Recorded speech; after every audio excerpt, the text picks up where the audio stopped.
Le moteur DW12 TED4 est un 4 cylindres en ligne qui fait partie de la nouvelle génération de moteurs diesel à injection directe, dite HDI. Doté de la plus forte cylindrée et de 4 soupapes par cylindre, il est destiné à fournir la motorisation diesel haute du segment H.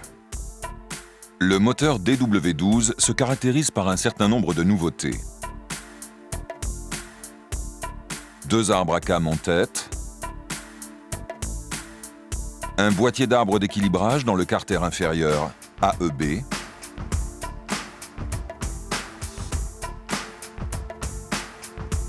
des conduits d'admission de forme complexe favorisant le tourbillonnement de l'air, un turbocompresseur à géométrie variable géré électroniquement. Il reprend le double volant d'embrayage DVA et la poulie d'entraînement des accessoires découplée en torsion.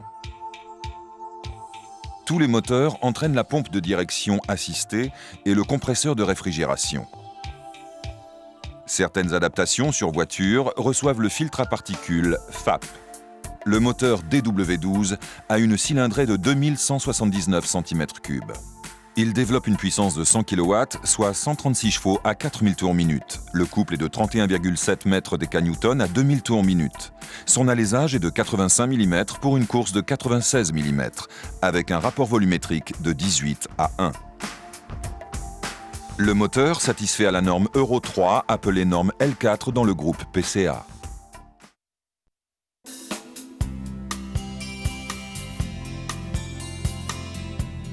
Les arbres d'équilibrage sont montés dans un boîtier AEB rapporté sur le carter cylindre.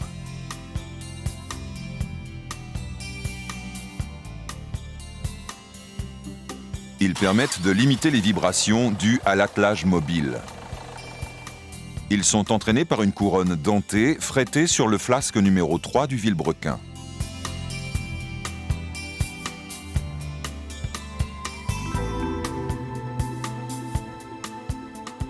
Dans un moteur 4 cylindres, des irrégularités de rotation apparaissent lors du déplacement alternatif des pistons par paire. Les pistons 1 et 4 sont au point mort haut lorsque les pistons 2 et 3 sont au point mort bas et inversement.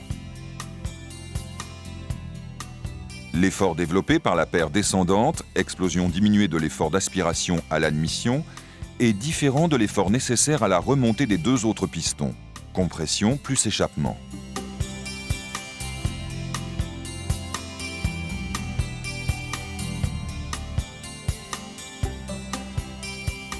C'est l'écart entre ces forces qui crée les irrégularités de rotation.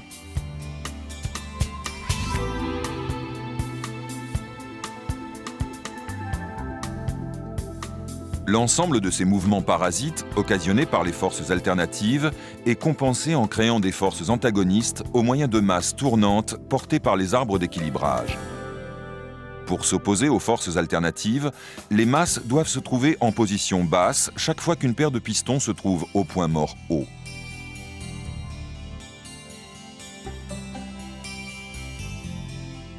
Comme il existe 2 retours au point mort haut par tour de vilebrequin, il est nécessaire que les arbres d'équilibrage tournent 2 fois plus vite que le vilebrequin. Les arbres d'équilibrage combattent efficacement les bruits de pilonnement dus aux forces alternatives. Le boîtier forme un ensemble qui ne doit pas être dissocié.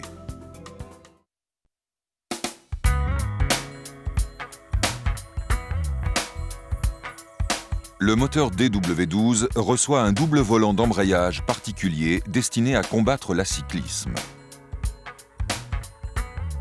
L'acyclisme, ou irrégularité cyclique d'un moteur à 4 temps, est causé par la succession d'un temps moteur suivi de 3 temps résistants pour chaque cylindre. Il en résulte des claquements de la boîte de vitesse au point mort, des grenaillements ainsi que des bourdonnements de carrosserie.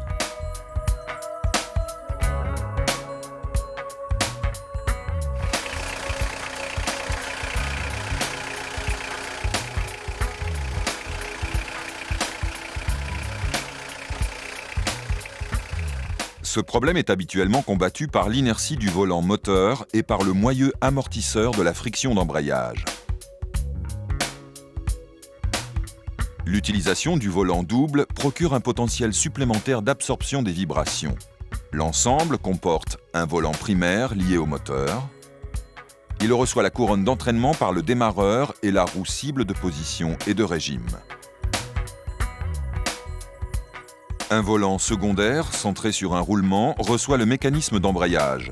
La friction ne possède pas de moyeu amortisseur. Un ensemble de ressorts interposés entre les deux volants. Un entraîneur qui s'appuie sur les extrémités des ressorts.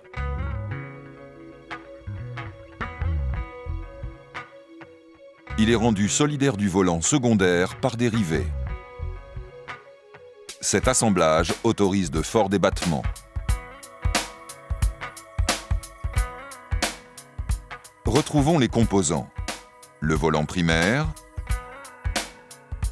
les ressorts, l'entraîneur, le volant secondaire. Pendant le temps moteur d'un cylindre, le volant lié au vilebrequin va subir une accélération angulaire. Il va tourner plus vite que le volant secondaire et comprimer les ressorts périphériques.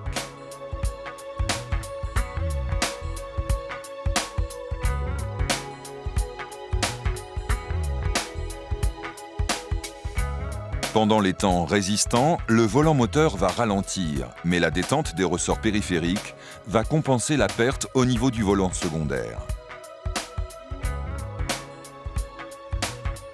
La vitesse de ce dernier ne varie pas.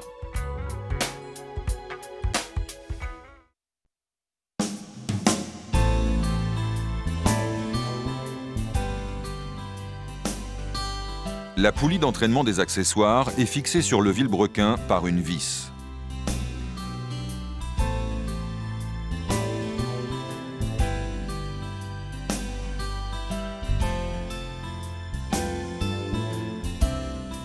Elle possède un moyeu amorti afin d'absorber les à-coups provoqués par la mise en action ou le débrayage du compresseur de réfrigération.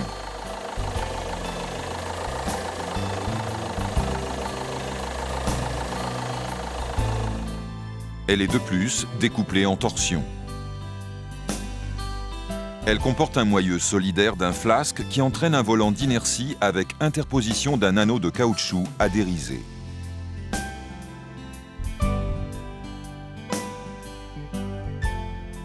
Ce volant amortit les vibrations de la même façon que sur une poulie classique, mais ne participe pas à l'entraînement de la courroie.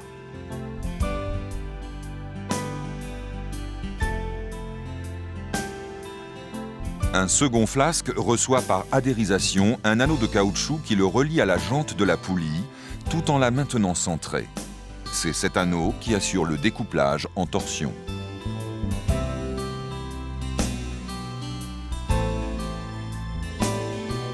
Le décalage angulaire entre moyeu et jante est limité. Des fentes haricots situées sur la jante de la poulie viennent en buter sur des tocs se trouvant sur le volant d'inertie. L'ensemble du dispositif est complété côté accessoire par une roue libre montée sur la poulie d'entraînement de l'alternateur.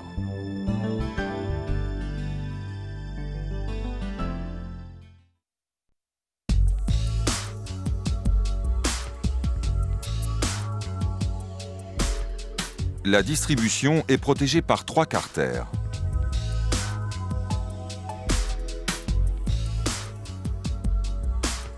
La courroie de distribution entraîne la pompe à eau, le pignon de l'arbre à cames échappement, la pompe haute pression du système d'injection, le galet enrouleur et le galet tendeur complètent le système. Pour des raisons d'encombrement, l'entraînement de l'arbre à cames admission est réalisé à partir de l'arbre à cames échappement par 2 roues dentées et une chaîne. Afin de limiter les fouettements de chaîne, un patin est placé côté brin tiré et un tendeur hydraulique côté opposé.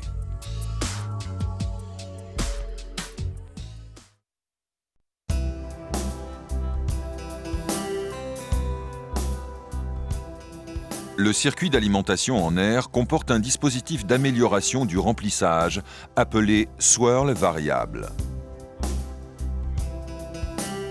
Le fonctionnement de l'ensemble du circuit est piloté par le calculateur, ces éléments étant commandés par un circuit pneumatique.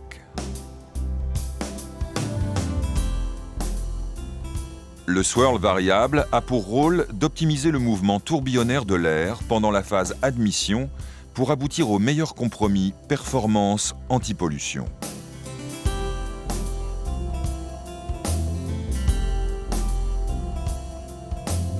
Il est obtenu par la configuration des conduits d'air intégrés dans la culasse. Chaque cylindre possède une alimentation séparée de ses soupapes d'admission. La première est reliée au conduit hélicoïdal H qui génère le mouvement tourbillonnaire de l'air. La seconde est reliée au conduit tangentiel ou débitant T. Ce dernier est occultable par un papillon et son action est utilisée pour les régimes élevés qui réclament de forts débits.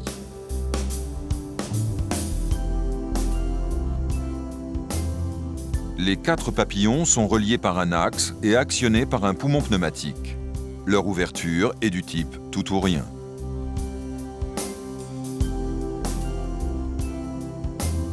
Deux modes de fonctionnement sont possibles. Mode H, les papillons sont fermés, seul le conduit H débite. Mode H plus T, les papillons sont ouverts, les deux conduits débitent. L'ouverture des papillons dépend du régime moteur et du débit injecté. Les papillons sont fermés en dessous de 1000 tours minute.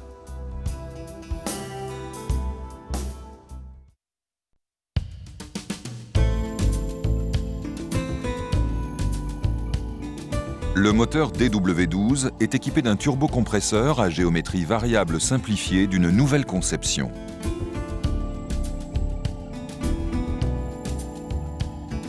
La translation d'un piston modifie la section d'entrée du turbo et permet de faire varier la vitesse des gaz attaquant la roue de la turbine. À bas régime, le débit de gaz traversant la turbine est faible. Pour obtenir une pression de suralimentation suffisante, il est nécessaire d'augmenter la vitesse des gaz, ce que l'on obtient en diminuant la section de passage. Dans ce cas, le piston est en position fermée. La vitesse maxi du turbo est obtenue lorsque le piston est complètement ouvert. À haut régime, la maîtrise de l'énergie des gaz d'échappement est obtenue en adaptant la vitesse d'entrée des gaz par ajustement de la section de passage en variant la position du piston.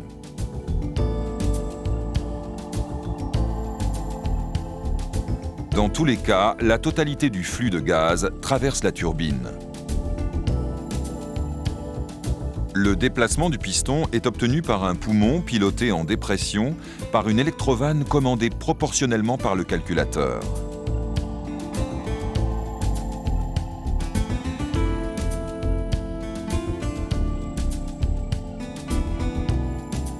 L'air, comprimé par le turbocompresseur, est refroidi par un échangeur placé à côté du radiateur moteur.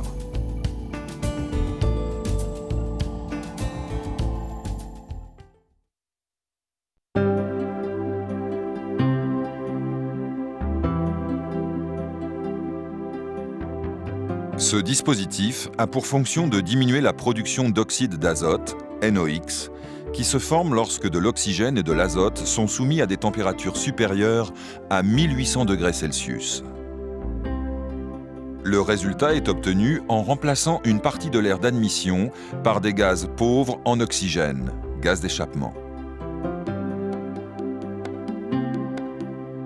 Les gaz d'échappement puisés dans le collecteur de sortie moteur sont transférés vers le circuit d'admission au travers d'une vanne de recyclage. Un échangeur eau-gaz abaisse la température des gaz recyclés. La vanne de recyclage est actionnée par une électrovanne commandée proportionnellement par le calculateur. Ce dernier mesure la quantité d'air frais admis grâce à un débitmètre à film chaud placé après le filtre à air et détermine le taux de recyclage des gaz d'échappement. Un boîtier doseur est placé à l'entrée du collecteur d'admission. Lorsque, vanne de recyclage ouverte, le débit de gaz est insuffisant, l'électrovanne de commande du boîtier doseur ferme progressivement le papillon. Il se crée, en aval, une zone de dépression qui favorise le recyclage.